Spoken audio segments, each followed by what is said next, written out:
ay hindi maamin? Ilabas mo na yan sa akin. Toby in the morning!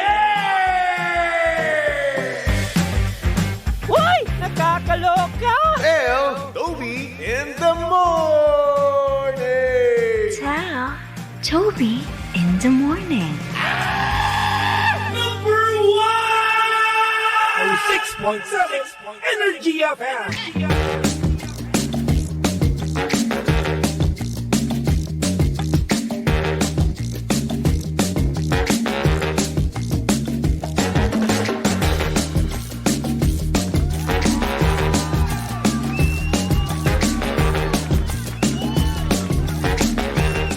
Same, pero iba.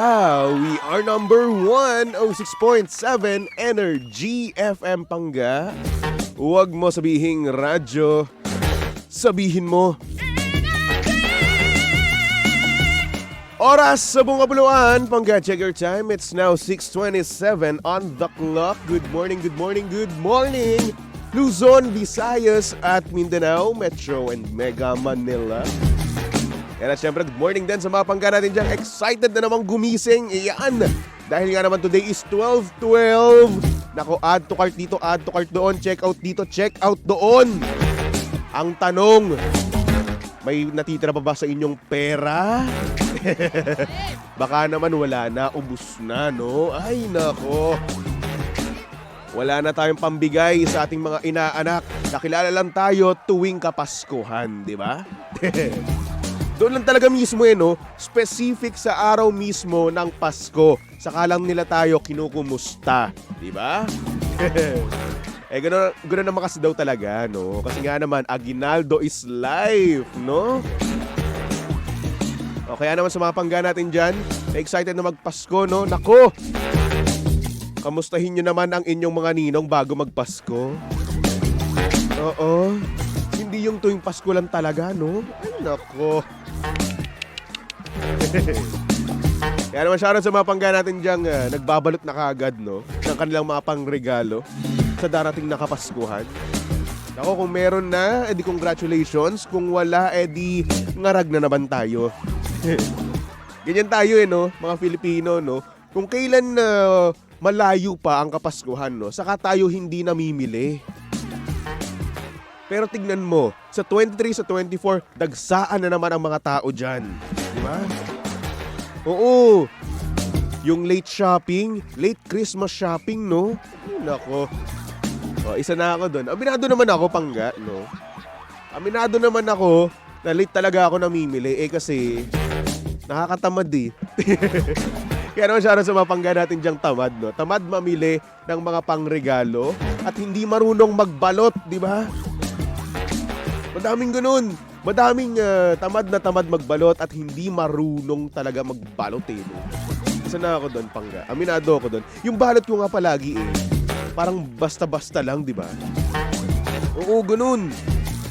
Kasi naisip ko naman kasi, ang logic ko naman kasi doon, no? Kaya basta-basta lang. Sinisira mo lang din naman, di ba?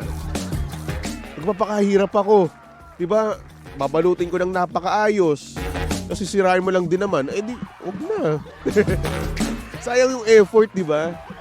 So yun, ang ginagawa ko na lang, bumibili na lang ako ng paper bag. Ayun yung ginagamit ko. Oh. Yun yung ginagamit ko na pangbigay. Tapos, buksan naman nila yun, di ba? At least magagamit pa nila sa mga susunod pa na araw. No? Pag kasi paper bag, di ba? Pwede mo rin niyang gamitin, no? Oo, gamitin mo yan, panglagay ng gamit mo, di ba? Just in case na kailanganin mo man ng paper bag, no? Oh. Pero ako, specific talaga ng paper bag yung binibigay ko, no? Para nga naman nang sa ganun makatulong din naman ako sa kanila. Kasi kung may Merry Christmas, no? Tapos meron pang mga text, no? Parang hindi na nila magagamit yun, mahihiya na yung iba na gamitin yun. Kaya ang maganda dito, yung generic lang na plain black, yun yung paper bag na binibigay ko. Oh. Or hindi naman kaya yung yung brown ganun. Oo. Para lang sa ganun the next time no, magagamit pa rin nila. Oh, big brain. 'Di ba? Mas practical yung gano'n, di ba? 2-in-1. Pangregalo mo na, magagamit pa nila. Oh. Nakakuha naman kayo ng tip sa akin, no? Di ba? Ay, nako. Anyway, today is November 12 or December 12. Wow. December 12 na ngayon, mga pangga. Ibig sabihin, konting araw na lang. Nako, Pasko na. 13 days to go before Christmas. Nako, magsimula na kayong mamili, magsimula na kayong mag-save, magsimula na kayong mangamusta. No? Oo. Or hindi naman kaya magsimula na kayong lumandi ngayon. Para umabot pa kayo, meron pa kayong 13 days bago magkaroon ng jowa, bago magpasko. Diba? Kaya naman, oy, nandi na ha. Ay nako. Anyway, saktong oras natin yan, 6:32 on the clock. At syempre, kasama nyo na at kilandian ng hot baby boy ng radyo. Of course, walang iba kung hindi si Baby Toby. At syempre, pangga si Baby Toby ay live na live ngayon sa Energy FM Facebook page. Kaya naman, kung gusto mo makita ang itsura ni Baby Toby ngayong Thursday morning, no? Oo, kasalukuyang may sipon pa rin ako. Pumunta lang kayo, Energy FM 106.7. Okay? Alright. At syempre, eto na nga, no? Para nga naman, ipandagdag kayo, no? Pandagdag idea para sa pangre-regalo nyo. Oh! Iregalo nyo na tong MX3T with pandan. Ayan. Ang MX3T ay gawa sa daw ng mangustin na hinaluan ng pandan para mas refreshing sa panlasa. At alam nyo rin ba na ito ay nakatipid dahil ang isang sachet ng MX3T ay good for 1 liter of water. It's either hot or cold, kayo na ang bahala dyan. Diba? At maaari nyo rin itong dagdagan ng lemon or honey for added flavor para naman mas ma-enjoy pa ng buong pamilya, diba? Kasi nga naman ang tea ay makakatulong para ma-detoxify o malinis ang ating katawan from any toxins. Kaya naman, para sa ibang katanungan, bisitahin lang naman ang kanilang website na mx3ph.com or tumawag sa kanilang hotline na 0918-888-8693. Kaya naman dito na tayo sa tunay, natural at original MX3. Diba? Ayos yan, par. May pangregalo ka na nga, healthy living pa sila. Diba? Masarap yan. Hay nako, anyway, hanggang pwede ka nang magpatawag, no? Pumunta ka lang, mag-PM ka lang sa ating Facebook page, Energy FM 106.7. Okay? Sabi mo lang doon, pwede po bang tumawag kay Baby Toby? Tapos so yan, pwede ka na mag-confess ang deepest, darkest, wildest secret mo. Lahat-lahat na, di ba? So anyway, basa muna tayo sa comment section. Hello kay Blessy Rafor. Sabi niya, gandang umaga, Baby Toby. Gandang umaga rin sa'yo. How are you? Yoli Ruiz, good morning. Kay Letty Siman, sabi niya, gandang umaga, poging Baby Toby. Uy, ano ba? Small thing. Ang ganda-ganda mo rin ngayong umaga. Hello din kay Rowena. Sabi niya, happy morning, DJ Baby Toby. Hello, Rowena. How are you? Sabi naman ni Letty, di din ako maregalo. Pera na lang para sila na ang bibili. Tamad ako bumili. Ayun. Pero actually, oo, no? Oo. Para sa akin, no? Perahin nyo na lang yung re-regalo nyo. Diba? Ewan ko, mas makakatipid ka siguro. Like for example, kapag bibili ka ng regalo, 500 no? Oo. 500, 1,000, mga ganun, di ba? Pero kapag pera, pwede na yung 200. Di ba? 200 o 100. Pwede na yun. Nakatipid ka ng 300 pesos or 400 pesos. Di ba? Big brain. Nice one, Mami Letty. Mike Montero. Hello, good morning. Sabi ni Alvin, I'm back. Hello sa mga malalamig ang Pasko like yung isang DJ dito. Sino ba? Wala akong alam. Di ko alam yan eh. Di ko alam sino malamig ang Pasko dito na DJ. Hindi ko alam. Wala. Ako ba yan, Alvin? Ako ba yan? Hindi ata. Sabi ni Ems, nung bata ko, basa ko sa damit mo, di Kenny. Di Kenny. Ano ba basa dito? DKNY ba to? Please help me. Ayan, pumunta kayo sa ating Facebook page, no? Naka-live tayo dyan. Energy FM 106.7. At grabe, no? Sa mga nanonood sa atin, no?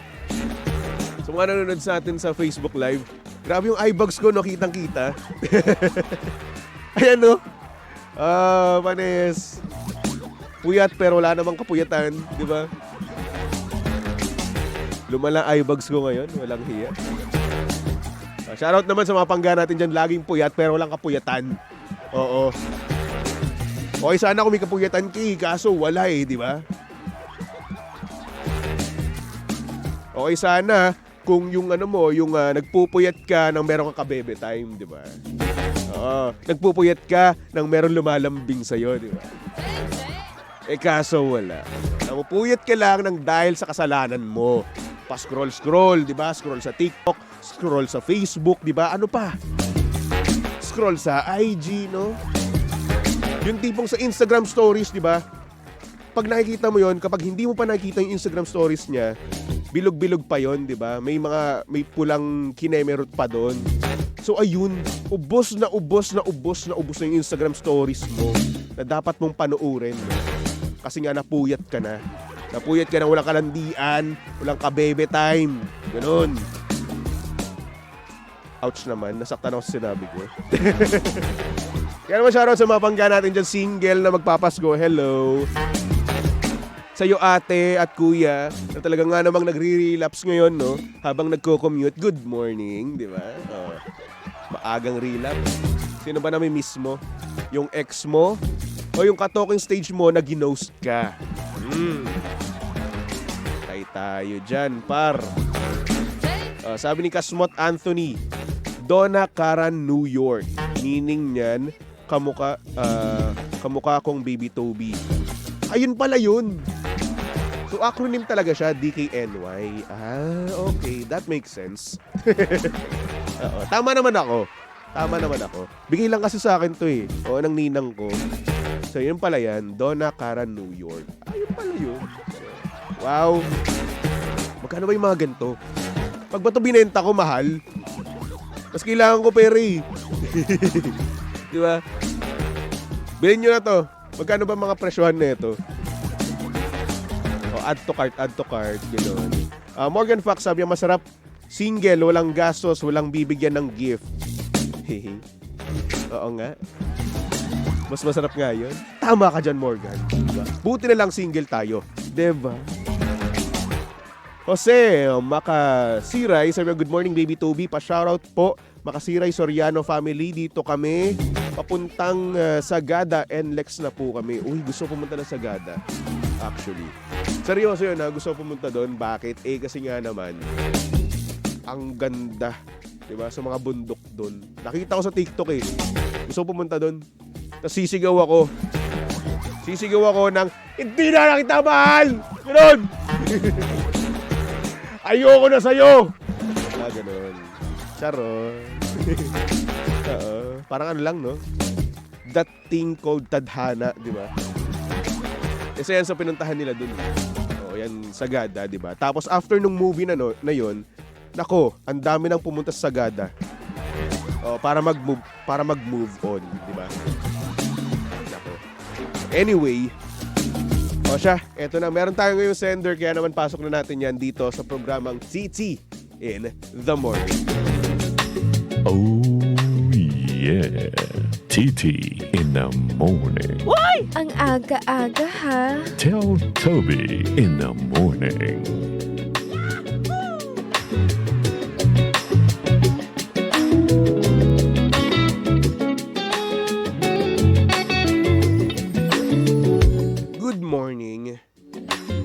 Sa mga pangga natin diyang nakahabol bago magpasko. Yung tipong nakahanap sila ng kanilang mamahalin, nakahanap sila ng kanilang forever, kumbaga. Ito ang storya ng ating sender. At ang sabi niya dito, good morning, baby Toby. Tago mo na lang ako sa pangalang Harold. Gusto ko lang sana sabihin na I found the one. Grabe, siya na talaga. Ito yung plot twist na hinihintay ko buong taon. Grabe niya ako mahalin.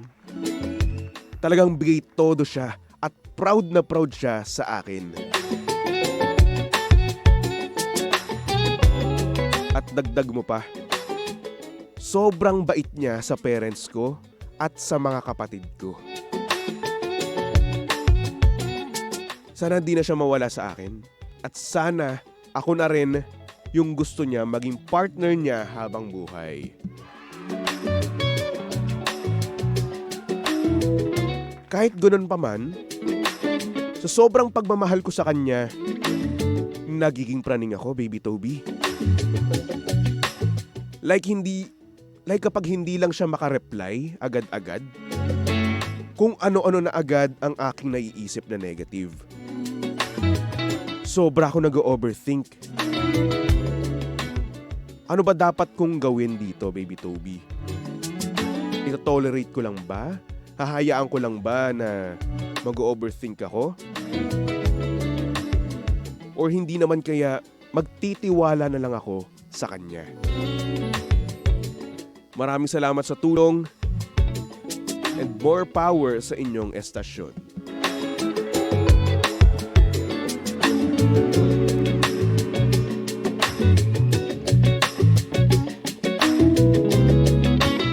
Huy, grabe ka naman.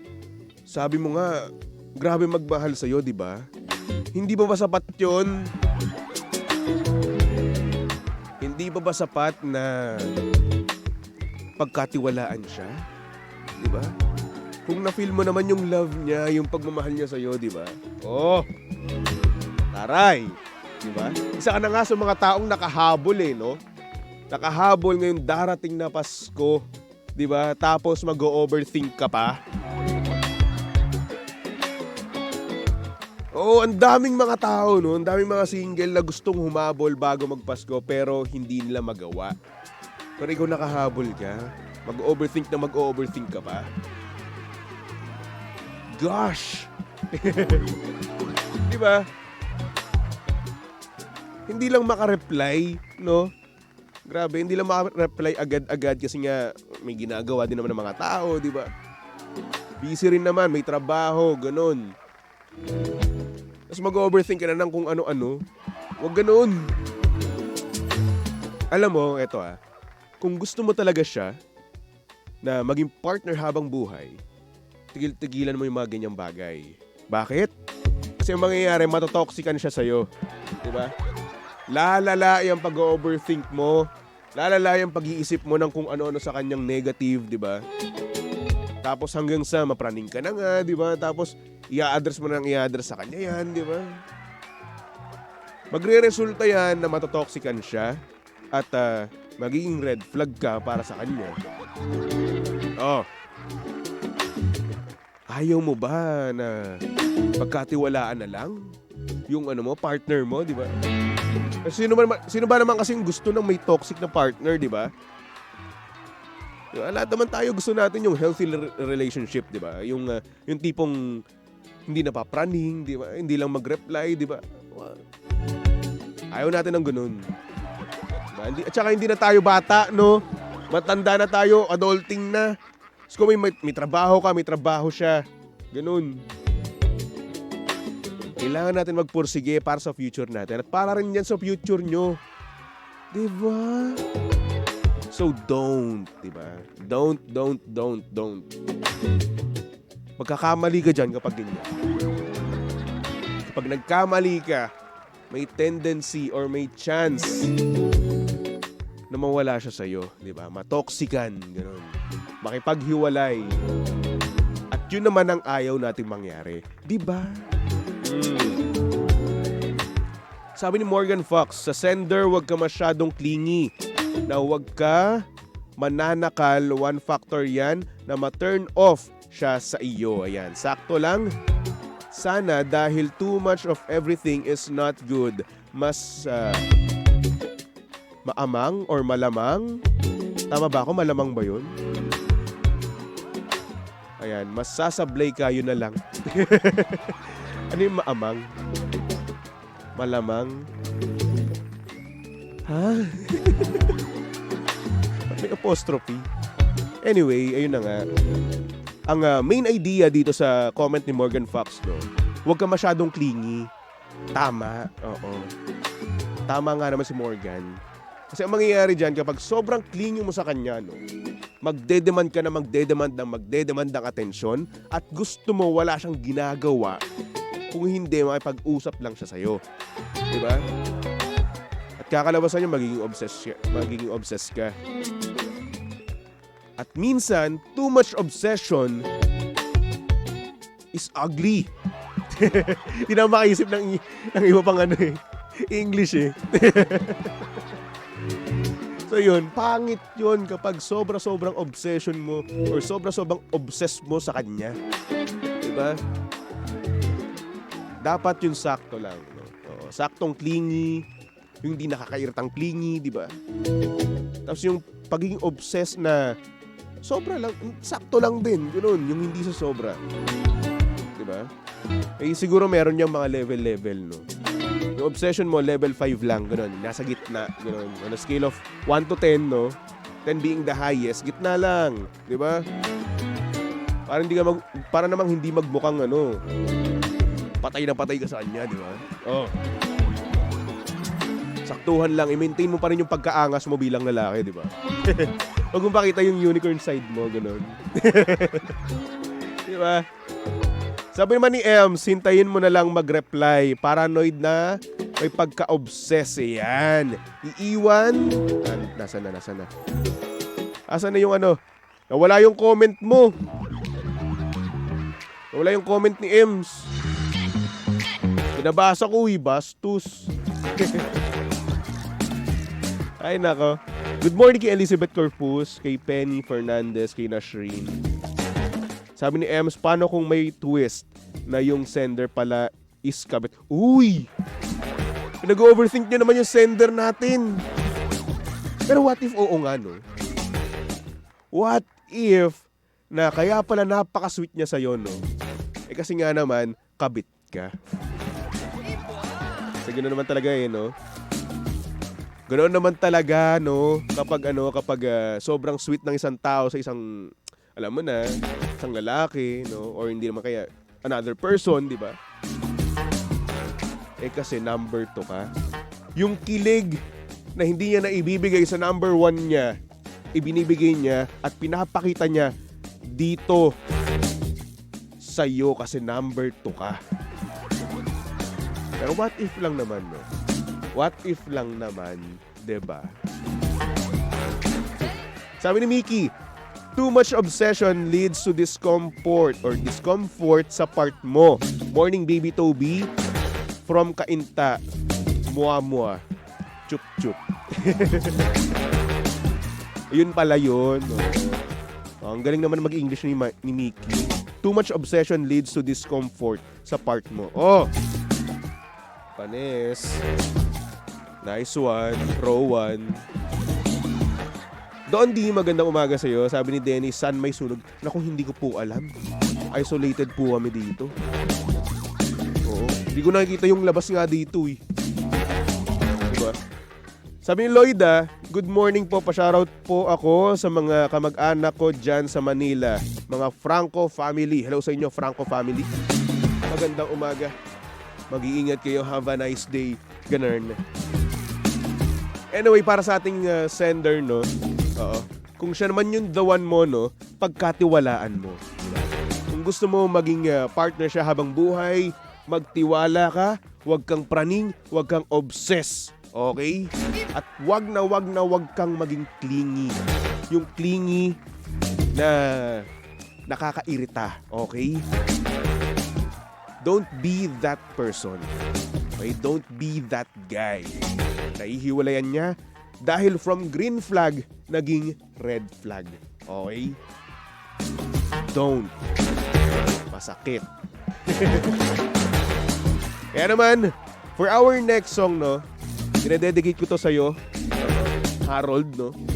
Here's a song from Robbie Williams titled She's the One. Tumutok lang dito sa estasyong same pero iba. We are number 1, 06.7 Energy FM Panggao. Huwag mo sabihin radyo. Sabihin mo